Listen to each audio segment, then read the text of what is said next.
আজকে হচ্ছে বৃহস্পতিবার। এই যে এখনই মা লক্ষ্মীর পুজো শেষ করলাম। এই যে দেখুন,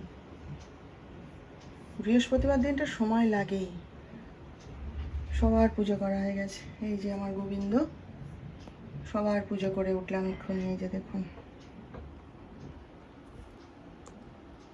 এই যে আমার কানাইকে একবার দর্শন করে নিন। নতুন জামা এনেছি ওর জন্যে, দেখা যাক এবছরও আবার একটা নতুন জামা কিনবো। জানেন, বলে এসেছি ছেলেটাকে, যার কাছ থেকে জামা নিই তাকে বলে এসেছি। সে বলেছে আচ্ছা কাকিমা, তোমার জন্য আমি এনে রাখবো। দেখি কি জামা আনে এবারে। তো আজ হচ্ছে গিয়ে বৃহস্পতিবার, আর এখন বাজে হচ্ছে বেলা প্রায় 11:40 হয়ে গেছে। জানেন কি গরম দেখুন, দাঁড়ানো যাচ্ছে না। কালকে তো মানে এত গরম পড়েছে, এত গরম পড়েছে না, সে যোগা করতে গেছি, করতে পারছি না, শরীর খারাপ হচ্ছে। আমাদের যিনি যোগার মাস্টার টিচার, তিনি জিজ্ঞেস করছেন কি বৌদি শরীর খারাপ লাগছে, হবে না? আমি বলি না হবে না বলে না বসেছিলাম, যতটা পেরেছি করেছি, করিনি। এবার ছুটছুট করে একটুখানি করে বৃষ্টি হচ্ছে, আর গরম দেখুন। শুনলাম আজকে বৃহস্পতিবার, আজ থেকে নাকি ধুম ধাড়াক্কা বৃষ্টি হবে, ঝড় হবে, দেখা যাক কি হয়। তবে সকাল থেকে রোদ ছিল, এখন ওই যে আবার মেঘলা করে এসছে। যাই হোক, আজকে বৃহস্পতিবার, ওই জন্য পুজো করতে তো দেরি হয়েই গেছে, যা হয় প্রতিবার। তো যাই হোক, দুধটা গরম করে রেখে এসেছিলাম। যিশুকে বলি তুই কফি আর বিস্কুট খেয়ে বেরিয়ে যা। ডাক্তার সাহেবও ওরকম খেয়ে নিয়েছে, মুড়ি আর কফি। আমি তখন পুজো করছিলাম, দিয়ে পুজো করে উঠে নিজে আজকে আর জলখাবার খেয়েছি বলতে জলখাবার কিছু বানানো ছিল না, আর পুজো করে উঠে না তখন আর ইচ্ছে করে না, জানেন তো। ওই জন্য আমি আজকে একটুখানি চিঁড়ে ভাজা, চানাচুর, পেঁয়াজ নিয়ে জল ঢেলে দিয়েছি, দিয়ে চা দিয়ে খেয়ে নিয়েছি। নিয়ে ওই ভাত আর ডালটা বসিয়ে এলাম, এসে একটুখানি দাঁড়িয়েছি পাখার নিচে, একটু ঠান্ডা ঠান্ডা হাওয়া দিচ্ছে, ভালো লাগছে। তো যাই হোক, যে কথাটা প্রতিদিন বলি আজও সেটা বলেই ভিডিও শুরু করি। গুড মর্নিং, পূর্বাজ লাইফস্টাইলে সবাইকে আপনাদের স্বাগত জানিয়ে আজকের পূর্বাজ লাইফস্টাইলের আর একটা নতুন ব্লগ, নতুন ভিডিও শুরু করছি। আশা করি আপনারা সকলে ভালো আছেন। তো চলুন তাহলে আজকের ভিডিওটা এখান থেকে শুরু করলাম, আপনারা সঙ্গে থাকুন, আমার দেখতে থাকুন। গতকাল শরীরটা জানেন এত খারাপ হয়েছিল যে মানে কোনো রকমের রান্না করে ছেড়ে দিয়েছি। কালকে আর ওই জন্য আর ভিডিও করিনি। আমি বলি না, সব দিনই তো করি, একটা দিন একটুখানি থাক, একটু বিশ্রাম নিই, তারপর নাই তো আবার পরের দিন ভিডিও করব। ওই জন্য কালকে আর ভিডিও করিনি, এত শরীর খারাপ লাগছিল না, আর একা হাতে সব সামলাই তো, সেই জন্যে মানে একটুখানি হয়, কষ্ট হয়। আমার বন্ধুরা জিজ্ঞেস করে তোর সকালবেলায় রান্নার লোক নেই? আমি ইচ্ছা করেই সকালবেলায় রান্নার লোক রাখিনি। কেন বলুন তো? আর তো দেখছেন তো, একটাই তরকারি আমি করব, একবার ওদের জন্য আলু দিয়ে, একবার আমার জন্যে, তারপরে এটা ওটা সেটা, তারপরে এটা খাবে না, সে সেটা খাবে না, অত কাজের লোক করবে না। সেই জন্যে সকালের রান্নাটা নিজের হাতেই রাখি। তো মাঝে মাঝে ডাক্তার সাহেব বলেন দুবেলা রান্নার লোকই রাখো, দুবেলা করে দিয়ে যাবে। কিন্তু ওই যে বললাম, এবার দুবেলা রান্নার লোক রাখলে না, রাতের বেলাটা ধরুন ওদের জন্য একটা তরকারি করে দিয়ে গেল, আমি কিছু ভাল লাগছে না আর নিজের জন্য করতে, আমি একটু চা আর রুটি খেয়ে নিলাম, এরকম করে খেয়ে নিলে ঝামেলা চুকে যায়। বা নিজের যেটা ইচ্ছে হলো একটু বেগুন টেগুন ভাজা, তো আগে খেতাম, এখন তো সেটাও বন্ধ হয়ে গেছে, একটু বেগুনের তরকারি করলাম বা কিছু করলাম, যেদিন ভালো লাগে সেদিন করলাম। ওই জন্য রাতের বেলায় ঝামেলাটা থাকে না। কিন্তু সকালবেলায় অনেক রকমের রান্না করতে হয়। এবার যদি সকালবেলায় কাজের লোককে দিয়ে রান্না করাই না, তাহলে আমার খাবারটা আমাকে বানিয়ে নিতে হবে আবার। তো দরকার কি বাবা, আমি আমার গুছিয়ে কি হবে না হবে করে নিই টুকটুক করে সবার জন্যে। সেই জন্যেই মানে সময় লাগে, কিছু করার নেই। যাই হোক, চলুন রান্নাটা করি, করতে করতেই গল্প করবো। রান্না সবই হয়ে গেছে, একবার দেখিয়ে দিই কী কী রান্না হলো আজকে। এই যে দেখুন, এটা হচ্ছে আলু ছাড়া পাঁচমিশালি একটা সবজি করেছি। এখানে হচ্ছে ওই আলু দিয়ে বানিয়েছি এটা। আর এখানে আলু ভাতে, আমার ছেলে আজকে শুধু ডাল আলু ভাতে ডিম ভাজা দিয়ে ভাত খাবে, তার মনে হয়েছে। আর এই যে আমার আর যিশুর জন্য মুগের ডাল, ডাক্তার সাহেব তো খাবে না, এখানে ডিম ভাজা, আর এখানে ওর জন্যে মুসুর ডাল। আগের দিন এরকম এক তরকারি ভাত আর মাছ ভাজা করেছিলাম না, খেতে বসে বলছে ডাল করোনি, ডাল না হলে কি করে খাবো? ওই জন্য আমি ভাবলাম বাবা দরকার নেই, দিয়ে যা শান্তিতে খা, এই যে মুসুর ডাল করে দিয়েছি। আপনারা তো জানেন আমি গল্পের বই পড়তে ভীষণ ভালোবাসি, এবং আমি প্রচুর প্রচুর বই পড়ি, সব রকমের বই পড়ি, বাচ্চা থেকে বুড়ো সব রকমের বই পড়ি। তো এই যে বইটা দাঁড়ান দেখাই, যা ভারী। এই যে বইটা দেখুন, এই বইটা আমি কোনো একটা বছরের বইমেলা থেকে কিনেছিলাম। তো আজ প্রায় 2-3 বছর হয়ে গেল আমি বইটা শেষ করতে পারছি না। কি পরিমাণ মোটা বইটা দেখেছেন তো। আর এই বইটার মধ্যে আমরা মানে মহাভারতের গল্প যতটা জানি বা যেখান থেকে জানি তার থেকে মানে অনেক আগে থেকে গল্পগুলো শুরু হয়েছে, যেগুলো আমরা জানিই না, সেই জন্যই পড়তে এত সময় লাগছে। আমি কৌতূহলবশতই কিনেছিলাম আর কি বইটা, যে একটা মহাভারত কি একটা রামায়ণ আমার কাছে থাক। তো খুলে তারপরে বাড়িতে এনে বইটাকে খুললাম যখন, দেখলাম বিশাল সম্ভার, এবং এটা থেকে অনেক কিছু আমি জানতে পারছি। মানে এক একটা চরিত্র যেগুলো সম্পর্কে আমি বেশি কিছু জানতাম না, সে তার মানে যতটা জানতাম তার থেকে অনেক বেশি আরও এখানে দেওয়া আছে, বুঝলেন তো। তো বইটা আমি আবার ধরেছি আর কি, শুরু করেছি, বুঝলেন। তো এখন যে গল্প মানে চরিত্রটা সম্পর্কে আমি পড়ছি সেটা হচ্ছে মহাভারতের কর্ণ চরিত্র। হ্যাঁ, তো কর্ণ চরিত্র সম্পর্কে আমরা তো সবাই কিছু না কিছু জানি মহাভারতের, তাই না? কিন্তু তার থেকে অনেক বেশি কিছু এখানে লেখা আছে, এবং এমন কিছু তথ্য আমি এখান থেকে পেলাম যেগুলো আমি কোনোদিনই জানতাম না।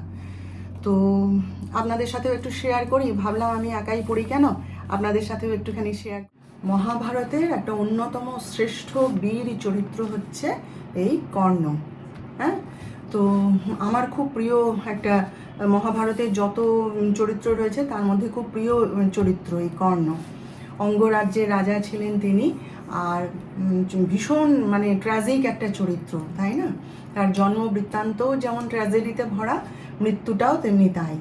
তো যাই হোক, আমরা তো জানি যে জন্মসূত্রে এই কর্ণ ছিলেন কুন্তী আর সূর্যদেবের পুত্র। তো কুন্তী তার অবিবাহিত অবস্থায় সূর্যদেবের কাছ থেকে মন্ত্র বলে কর্ণকে জন্ম দিয়েছিলেন, আমরা সবাই জানি।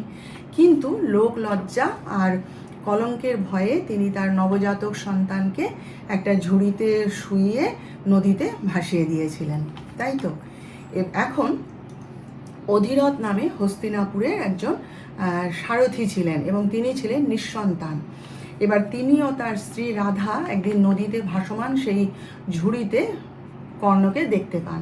তারা তাকে কোলে তুলে নেন, এবং যেহেতু তারা নিঃসন্তান ছিলেন তারা খুব খুশি হয়ে তাকে গ্রহণ করেন এবং তাকে লালন পালন করতে থাকেন। সেই জন্যেই কর্ণ কিন্তু নিজেকে পরিচয় দিতেন কি বলে, না আমি অধিরথ সুতপুত্র রাধা গর্ভজাত। কর্ণ নিজেকে এইভাবেই পরিচয় দিতেন যে আমি অধিরথ সুতপুত্র রাধা গর্ভজাত। তো এই পর্যন্ত আমরা জানি। এবং কর্ণ যখন জন্মেছিলেন তখন কবচ কুণ্ডল সঙ্গে করে নিয়ে জন্মেছিলেন, তাই তো। তার শরীরের মধ্যে ওটা মানে আটকানো ছিল, গাঁথা হয়েছিল। তো সে প্রসঙ্গে পরে আসছি। আর যেটা নতুন আমি জানলাম এখান থেকে সেটা হচ্ছে কর্ণ পূর্বজন্মে কি ছিলেন।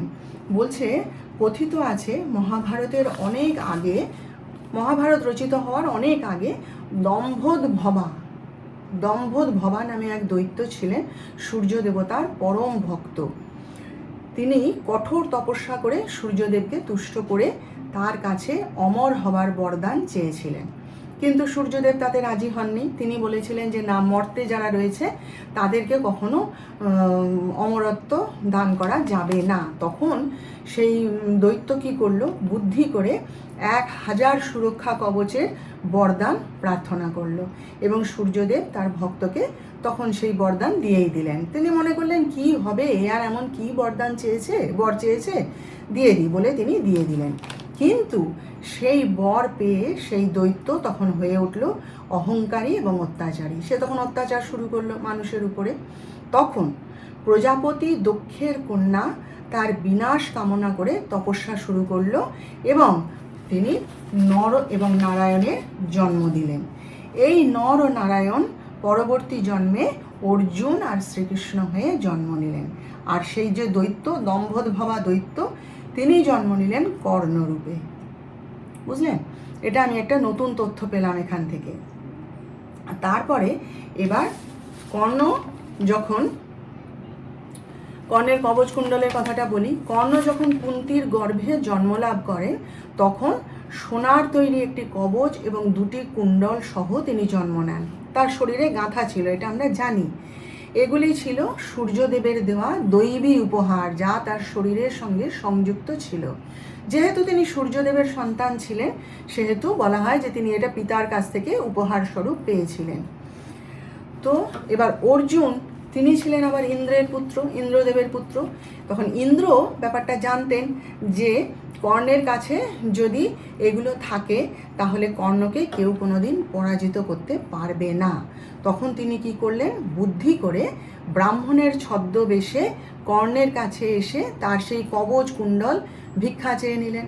আমরা জানি যে কর্ণ হচ্ছে দানবীর কর্ণ বলেই পরিচিত। তার মতন দানি এই পৃথিবীতে বোধহয় আর কেউ নেই, তাই না? তিনি নিজেকে মানে যে যা তার কাছে চেয়েছে তিনি সমস্তই বিলিয়ে দিয়েছেন, তিনি কখনো কাউকে ফেরাননি। এবার কর্ণ তখন সূর্যের পূজা করছিলেন, ব্রাহ্মণ তার কাছে গিয়ে সেই কবচ আর কুণ্ডল ভিক্ষা চেয়েছিল। তো তিনি সেটা কিন্তু ব্রাহ্মণকে দিতে রাজি হন এবং তার শরীর থেকে কেটে সেই কবচ কুণ্ডল তিনি ভিক্ষুককে দান করেন। এবং সেটা এতটাই মর্মান্তিক ছিল যে ইন্দ্রশুদ্ধ মানে মর্মাহত হয়েছিলেন অনেকটাই, এবং হয়ে তখন তিনি তাকে কি করেন, সেটা তিনি নিয়ে নেন, কিন্তু তার এই বাসব শক্তি নামে এক অব্যর্থ অস্ত্র কর্ণকে প্রদান করেছে। কর্ণের জীবন সম্পর্কে একটু বলি। আমরা মহাভারতে কর্ণের 2জন স্ত্রীর নাম পাই, উল্লেখ পাওয়া যায় আর কি। তারা হলেন বৃষালী আর সুপ্রিয়া। এই বৃষালী হচ্ছেন কর্ণের প্রধান স্ত্রী। হ্যাঁ, তিনি কিন্তু কর্ণের প্রতি অত্যন্ত অনুগত ছিলেন এবং প্রেমময়ী ছিলেন। কর্ণকে কিন্তু ভীষণভাবে তিনি ভালোবাসতেন এবং কর্ণের মানে তিনি সঙ্গে সঙ্গে থাকতেন সব সময়। কর্ণকে সমস্ত বিষয়ে তিনি বুদ্ধি পরামর্শ দিতেন, সাহায্য করতেন, সমস্তই করতেন। এবার তাদের 5 জন পুত্র ছিল এবং তারা প্রত্যেকেই কুরুক্ষেত্রের যুদ্ধে কৌরব পক্ষের হয়ে যুদ্ধ করেন এবং নিহত হন।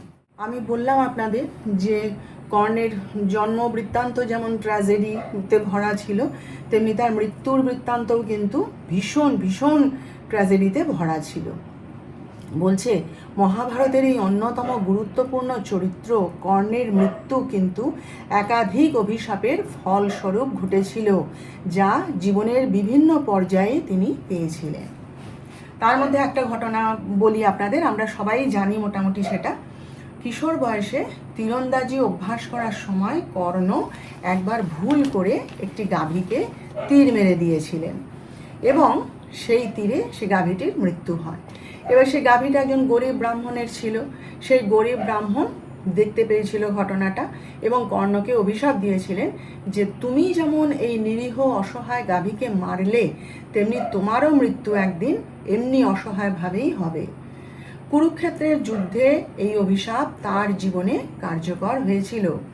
যুদ্ধের 17তম দিনে যখন তার রথের চাকা মাটিতে বসে গিয়েছিল এবং তিনি অস্ত্রহীন অবস্থায় ছিলেন এবং চাকা উদ্ধারের চেষ্টা করছিলেন, তখন অর্জুন এই সুযোগ গ্রহণ করে এবং তাকে হত্যা করে। বুঝলেন? এই হচ্ছে আমাদের মহাভারতের কর্ণ চরিত্র। খুব ছোট একটা চরিত্র, কিন্তু ভীষণ ট্র্যাজিক চরিত্র। তার মতন তিনি যেমন দানবীর ছিলেন, সেরকম দানিও আজ পর্যন্ত পৃথিবীতে কাউকে বোধহয় পাওয়া যায়নি। আর তার মতন এরকম ট্র্যাজিক চরিত্র সেরকমও আমরা মহাভারতে কিন্তু আর কোথাও পাইনি, তাই না? কেমন লাগলো গল্পটা আপনারা জানাবেন। আমি ভাবছি এবার থেকে আমি এই এক একটা করে চরিত্র পড়ব, জানবো এবং আপনাদের সঙ্গে শেয়ার করব। কেমন লাগলো আপনাদের এই মহাবীর কর্ণের চরিত্রটা সম্পর্কে শুনে আপনারা আমাকে জানাবেন কিন্তু।